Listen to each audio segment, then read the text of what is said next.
Here I have ALCATEL 1SE Lite, and today I'm going to show you how to transfer contacts from SIM card to this device. So firstly you'll have to open contacts,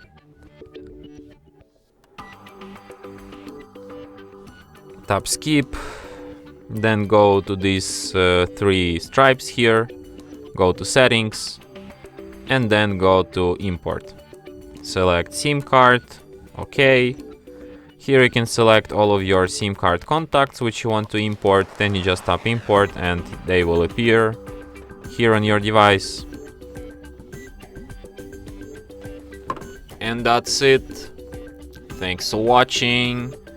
If you find this tutorial useful, don't forget to hit that like button and subscribe to our channel.